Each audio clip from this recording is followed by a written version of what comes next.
হোসেন মোহাম্মদ এরশাদ যেমন সারা দেশে প্রশাসক নিয়োগ দিয়ে রাষ্ট্র পরিচালনা করেছিল, তারেক রহমান ঠিক এরশাদের মতোই রাষ্ট্র পরিচালনা করতে চাচ্ছেন। বিএনপির অনেক বড় বড় নেতাদের সন্তানরা মাঝে মধ্যে আমাদের সাথে যোগাযোগ করেন, ইভেন স্থায়ী কমিটির সদস্যদের সন্তানরাও যোগাযোগ করেন যে তাদের বিএনপির এই রাজনীতি পছন্দ হচ্ছে না। আপনারা হয়তো তাদের কাউকেও এনসিপিতে ভবিষ্যতে দেখতে পারেন। আমরা ভেবেছিলাম এবং আমরা বর্তমান সরকারি দল থেকে তখন প্রতিশ্রুতিও পেয়েছি যে তারা জুলাই সনদ বাস্তবায়ন করবে, গণভোটের রায় বাস্তবায়ন করবে, কিন্তু এখন আমরা দেখছি যে তারা জাতির সাথে প্রতারণা করেছে এবং সেটা তারা বুক ফুলিয়ে সংসদে দাঁড়িয়ে তারা বলছেও। এটা জাতি হিসেবে আমাদের জন্য অত্যন্ত লজ্জাজনক। আমরা দেখেছি যে বিগত সময়ে যারাই এইভাবে প্রতারণার আশ্রয় নিয়েছে, রাজনৈতিক প্রতারণার আশ্রয় নিয়েছে জনগণের সাথে, তারাই জনগণের দ্বারা নিক্ষিপ্ত হয়েছে। তারা এই দেশে বেশি দিন টিকতে পারেনি। বাংলাদেশের জনগণ সঠিক সিদ্ধান্ত সব সময় নিবে, সামনের দিনেও নিবে।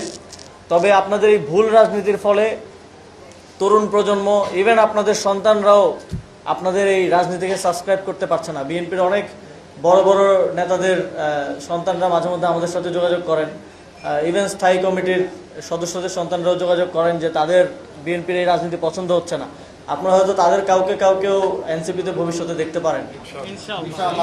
তো আপনাদেরকে পুরো তরুণ প্রজন্ম, এমনকি আপনাদের ঘরের সন্তানরাও আজকে প্রত্যাখ্যান করছে আপনাদের এই ভুল রাজনীতির ফলে।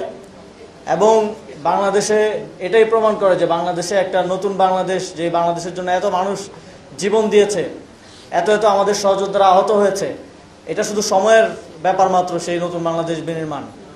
এবং সেই সময়টা খুব বেশি দূরে না, ইনশাল্লাহ সেটা বাস্তবায়ন হবে। এবং আমরা আরেকটি সমসাময়িক বিষয়, আমরা পশ্চিমবঙ্গের নির্বাচনের ফলাফল দেখলাম। আমরা দেখছি যে বিগত সময়ে যারা পশ্চিমবঙ্গের সরকারে ছিলেন তাদের সাথে খুব সুসম্পর্ক না থাকলেও তারা বাংলাদেশকে নিয়ে খুব যেই ধরনের বাজে মন্তব্য এখন আমরা বর্তমানে যারা আসছেন তাদের থেকে পাচ্ছি, সেরকমটা ছিল না। তো আমরা তাদেরকে আহ্বান জানাতে চাই যে আপনারা বাংলাদেশের অভ্যন্তরীণ বিষয় নিয়ে কথা না বলাই ভালো। আমরা আমাদের অভ্যন্তরীণ বিষয় দেখার জন্য বাংলাদেশের রাজনৈতিক দলগুলোই যথেষ্ট, বা আদার স্টেক হোল্ডার যারা আছেন তারাই যথেষ্ট। এবং আমরা এটাও শঙ্কা প্রকাশ করছি যে যেই উগ্রপন্থীরা সেখানে ক্ষমতায় আসছে, আগামীতে আমাদের সম্পর্ক কেমন হবে কিংবা পরিস্থিতি কীরকম হবে, এটা নিয়ে এক ধরনের শঙ্কা আছে। আমরা বাংলাদেশের পক্ষ থেকে বাংলাদেশের সার্বভৌমত্ব এবং বাংলাদেশের মাথা উঁচু করে দাঁড়িয়ে থাকার জন্য আমাদের রাজনৈতিক লড়াই অব্যাহত রাখব।